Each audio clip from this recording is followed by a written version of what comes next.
someone who grew up in Soviet Union under tyranny, and also been enlightened, when Soviet Union fell apart, and I went to college, of a diversity of ideas and freedom of ideas we had in debate what university should be. I was very shocked when I came here young, very idealistic, learning from Alexis de Tocqueville and Voltaire and Friedman and Hayek, and inspired by this idea, what a tyranny of opinion we have. And unless you agree with who is in charge, whether the president's a university or who's in charge of government, you actually can have a mob rule and actually, try to intimidate you. So I think it is a very dangerous trend. And I truly believe, if we do not do something about it, we're going to fail as a republic. A lot of people don't realize that republic, we're not a pure democracy for a reason. We actually, republic to protect rights of minority to express opinions unless they're harmful and try to hurt. So I was very disappointed also, and it was very strange to me when I first came here and we started to put people in categories, woman, male, black, white. But I was like, they only did it to Jews in Soviet Union to oppress them. I was like, why are we doing that? That was very strange to me because it's divisive. It divides us.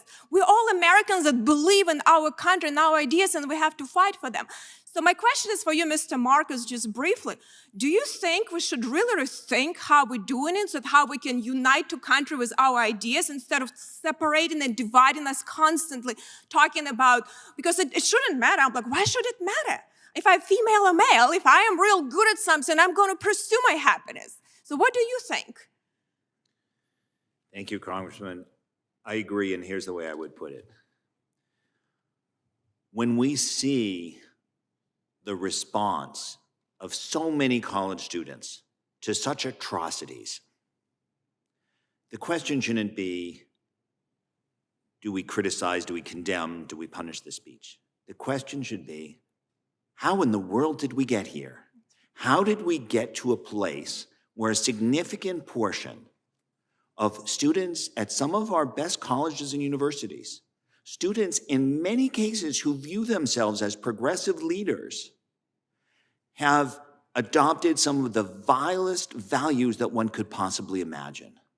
I think we have to say that this is not just a question of do we issue a statement, but do we say these institutions have to be completely rethought, and we have to figure out how is it that the moral fiber has frayed and what can we do to repair it?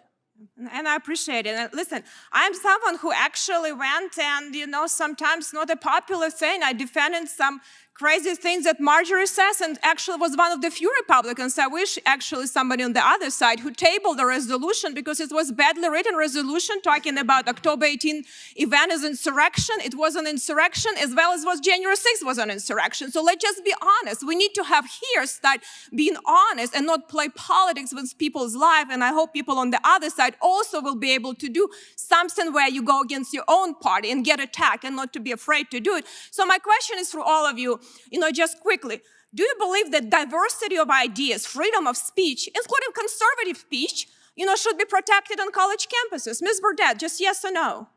Yes. Dr. Nadel? Yes. Mr. Marcus? Yes. Ms. Silverstein? Yes. Ms. Jordan? Yes. Mr. Ogrzak, if I said it right. So do we believe that we do have protection of freedom of speech right now on college campuses? I'll start with you, Mr. Ogrzak.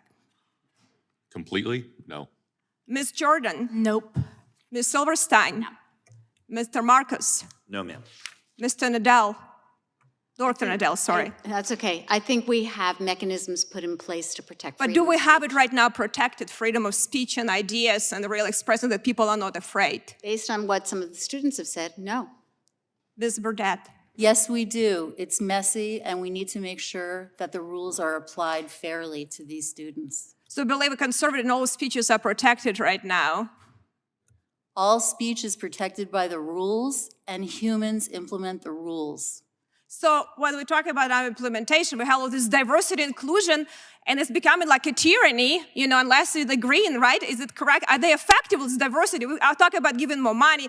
Department of Education also accredits on help, you know, justifies accreditation, but is it being effective? Just quickly, I know that my time has expired quickly. Are they being effective, this diversity, inclusion, all of this initiative? No, it has not been. No? Ms. Jordan? It has absolutely not been. Ms. Silverstein? Definitely not, no. Mr. Marcus? Diversity and inclusion programs have been a mixed bag at best. Dr. Nadal? They're working on it. Ms. Burdett? The Emancipation Proclamation didn't work right away, but we had to work on it for hundreds of years. Don't give I up. think we have a difference of opinion between students and adults, but thank you. Gentlelady yields back